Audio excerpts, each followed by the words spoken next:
tahu kecekel. Ojo diwene urip. Saya mati. Lho. Itu ngono nganti tepek total.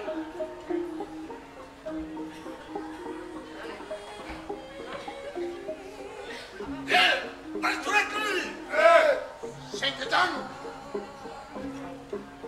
Hitungan tekan 3. Kudune tampare mbok kentengi. Ben mudhar Wiranta. 1.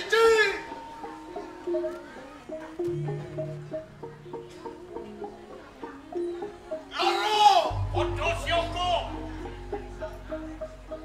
2,5.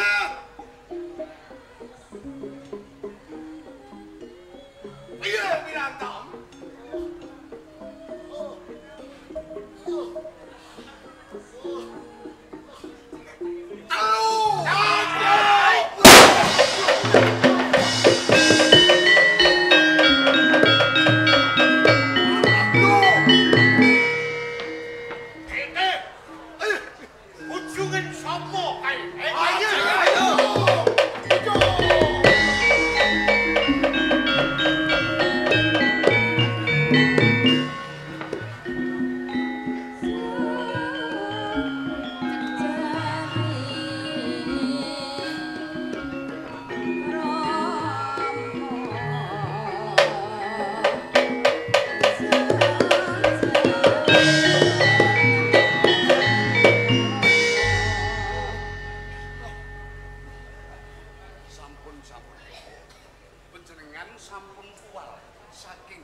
Menawi panjenengan tetep wonten ing Kediri, menawi pinanggih dhateng Dandang Gentis sakwadya balanipun mesti badhe perjaya dumateng panjenengan. Ora kleru, Biksu Wiranta aja nganti bali ning Kediri.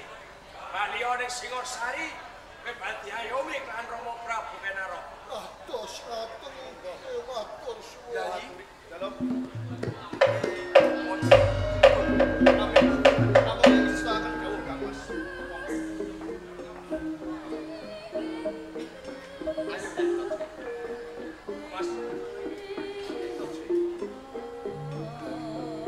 Rikala Wiswanan Singosari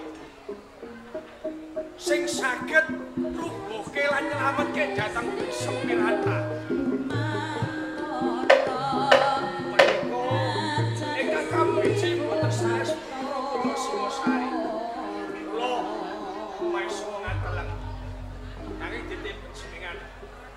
Panjenengan ngersane Rama mboten dipun angkat senopati wonten ing Singosari. Dadi perkara wis ingkang saged nyelametke dhateng Biksu Wiranta.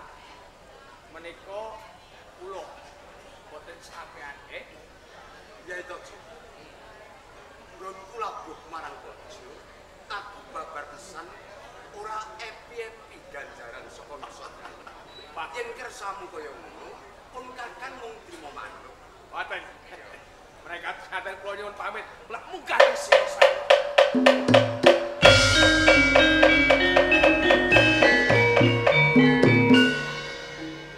Wis ora dadi boyo panopo. Watone aku bisa nglegake marang Yayi Tokjo. Ya Yayi, yen sliramu gak ono ing Ndoro, pengkakan tubuh Rama kula ingkang sowan.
Ijek ono lelakon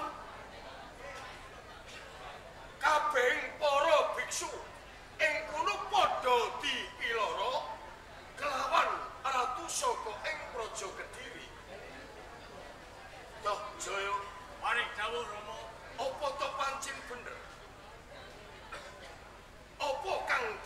aturake lawan Kang Mas. Boten lepat sedaya haturipun Kang Mas Anusapati. Dawuh panjenengan rikala semanten sampun kula istirahaken kula cedhak wonten Kediri. Kula saged nylametake dhateng sedaya biksu wonten ing Kediri. Ingkang niyatipun badhe dipun gantung wonten ing alun-alun. Boten namung menika Rama.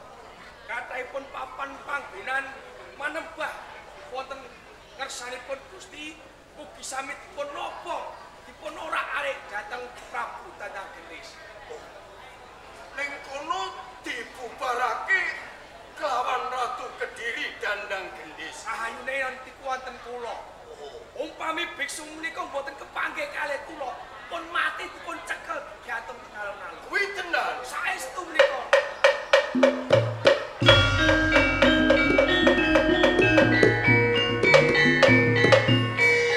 Masu ngadeleng Jauh katimbalan. apa jenenge sira uga melu nyekseni anggoning toh jaya tetulung kelawan para biksu kang dipiloro Ratu Kediri. Kepareng matur Kanjeng Rama. Leres napa ingkang dipunaturaken Kang Mas Anusapati saha Kang Mas Tohjaya. Menika antawis Prabu Dandanggendis menika wiloro sedaya biksu Kanjeng. Oh, dadi sira wani dadi seksi. Menika leres Ya. Toh jaya maeso ngaken parandene Anusapati. Kabeh para putra ing kono wis padha labuh tumraping praja Singasari minangka nyelametake kelawan para biksu-biksu kang papan ana ing Nuswantara. Deng titi kalenggan iki Prabu Kenarok wis nate paring kekocak utawa paring pitutur. Paugraning negara Praja Singasari sapa labuh tumraping negara ing kono bakal diparingi ganjaran. Mula sapa kuwi jeneng sira wong sakatri bakal tak paringi ganjaran siji. Matus ngaten nggih, matus nuwun Rama. Diajuke luman Nggih kula. disutake ganjaran. Kados ngaten.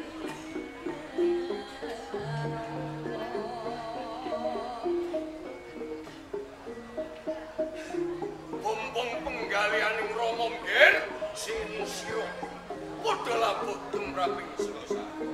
Menika kados.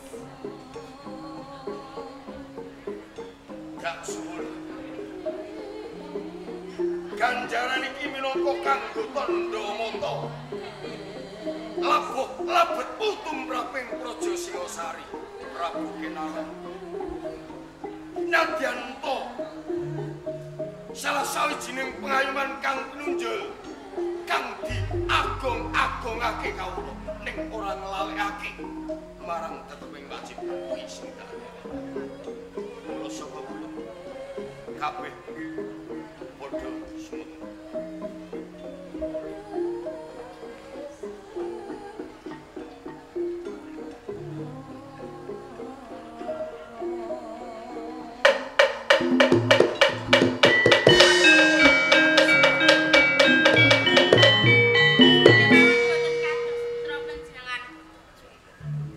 Pancen bener.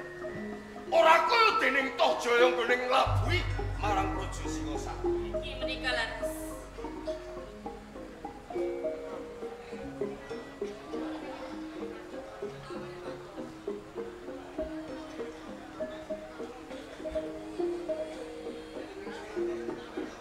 Ya.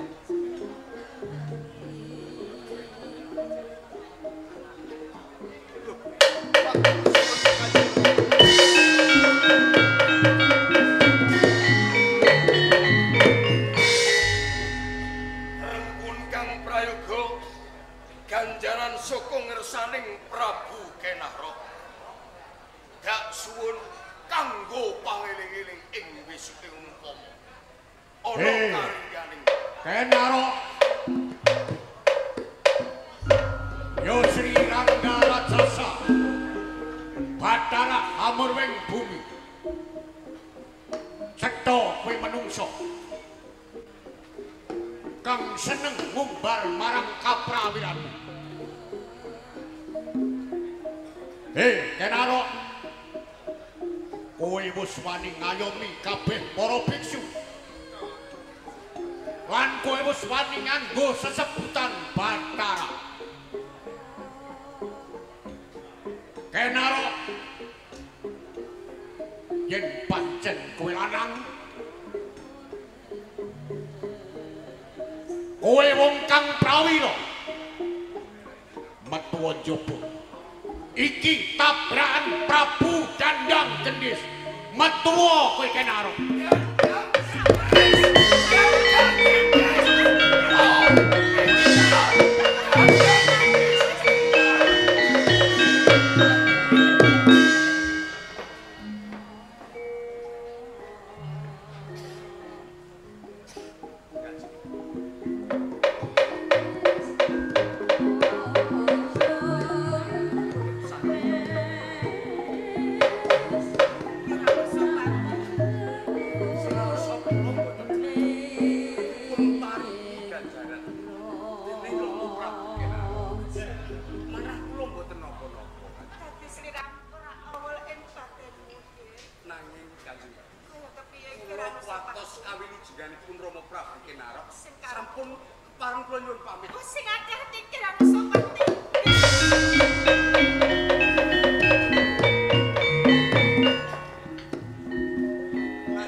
nek saka rumangsamu apa to pancen Anusapati katiasane ngungkuli lawan Prabu Dandang Gendis ora nanging Rama kula namung caos pitulungan dhateng panjenengan awit kula ngertos panjenengan dipun piting kalian Prabu Dandang Gendis ngino marang katiasane Prabu Kenaro eling deneling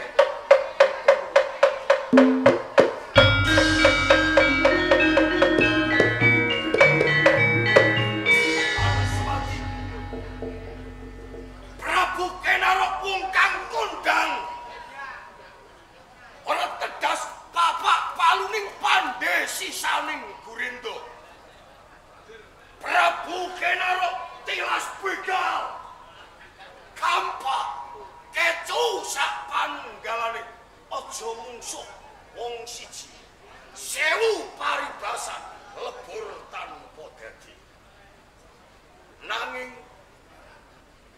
dong titik kalau mungsuh iki nganti campo perang kowe melu canduk lahu oh Anusapati, aku ngerti.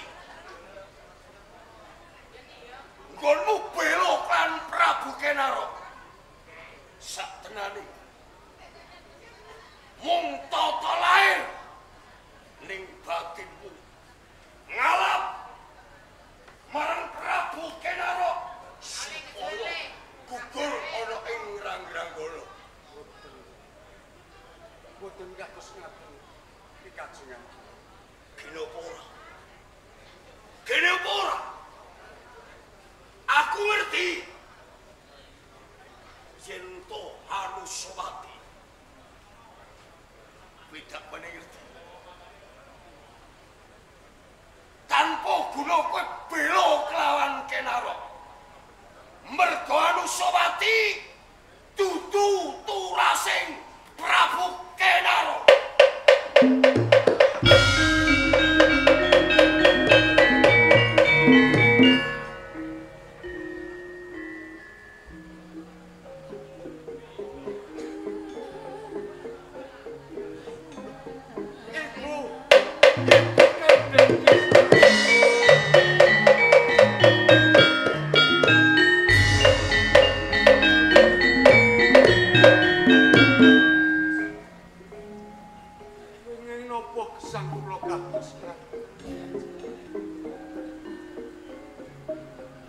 Rama Prabu Kenaro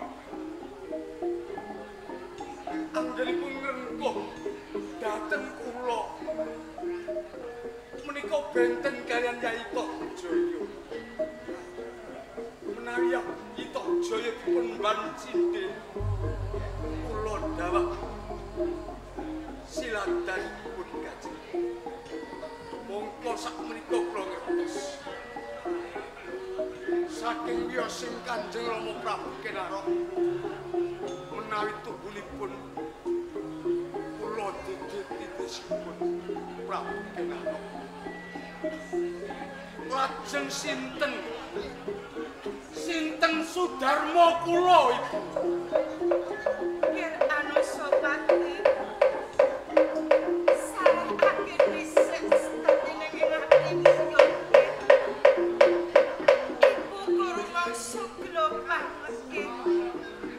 Oning pendhapa Ramamu Prabu Kenaro kabeh para putra diparingi ganjaran sekadang mutoh jaya dening maisa adeleng lan sliramu dening apa nganti Ramamu Prabu Kenaro kuwi ra diparingi ganjaran ker ibu Karumangsa gelo dene kusuk kaline ger Anusapati nek ramamu saiki kondo bloko sejatine mung kowe ratu rase Prabu Kenaro iki bener ger Anusapati menika leres bener ger Kanjeng menawi cetha kula dadi titisipun Prabu Kenaro panjenengan kedah palapa dhateng lajeng sinten Sudarma kula Aku kudu walaka marang kuwi Kira Anusapati.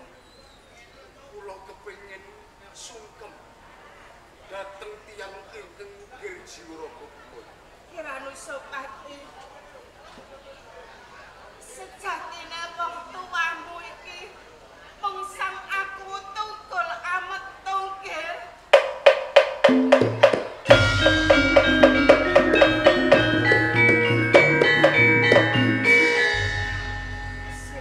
Matur nuwun Kanjeng. Dening panjenengan sampun bloko dhateng kula. Menawi ingkang ngukir jiwaraga kula menika aku tunggul ametung. Lajeng Kanjeng Kaya kepiye Kira Anusapati? sak menika wonten pundi dunungipun aku tunggul ametung. Kula kepengin sungkem lan ngaturaken bekti kula dhumateng tiyang sepuh. Kira Anusapati. Sejatine wong tuamu sang aku tunggul ametung iki sing ngukir jiwa ragamu kang kaya semono iki wis tumekaning pati ki. Oh, sampun sedo.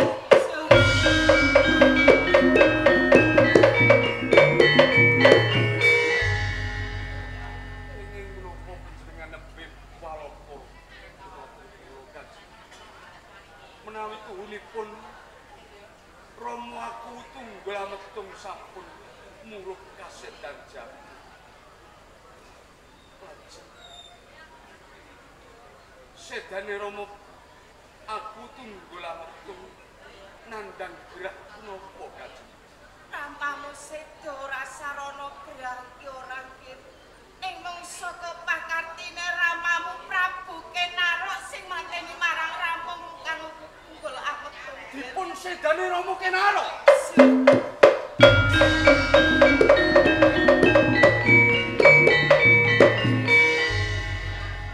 Apa Kira Anusapati? Menawi tetela kados ngaten. Wonten tetembungan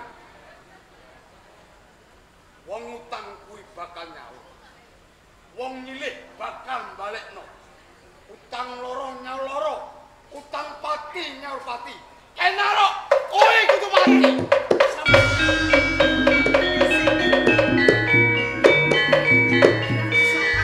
Ingin kula panjenengan gondeli dhateng kula.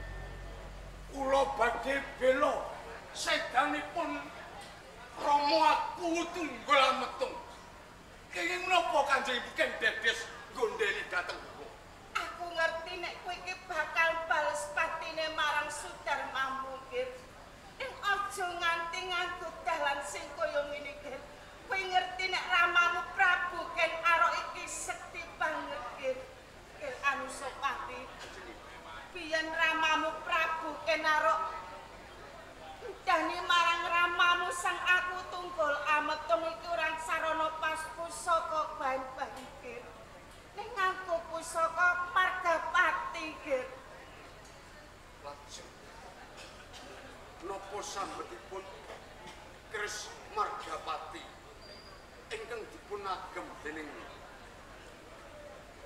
Rama aku tunggul ametung duk nalika dipun sedani dening Rama Kenarok. Ya kuwi amarga ramamu biyen iku patine mung saka pusaka Margapati saka tangane Prabu Ken Arok. Ken Arok uga patine uga saka pusaka Margapati, Gir. Empu gandring Margapati. Iso, Gir.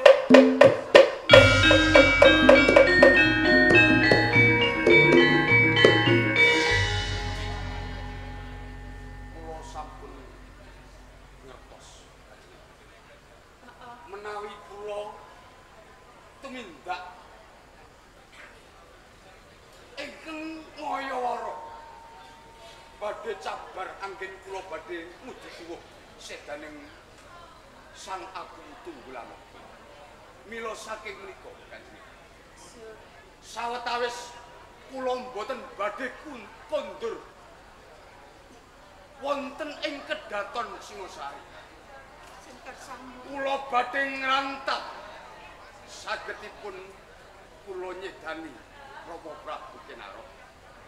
Kanjeng Ibu Kepiye Kira Anusapati? namung pangestu panjenengan ingkang kula suwun. Biksu pamujimu kaya banyu wili sing tanpa kenipun karang ibu yukir. Muga-muga wae bisa kaleksanan Ger Anusapati. Nanging Ger Anusapati saka Margapati kanthi mangkone ana ing Singosari yukir. Sing hati-hati pawelen ibu yukir aja nganti kedenangan kabeh prajurit ana ing iki praja Singosari yukir.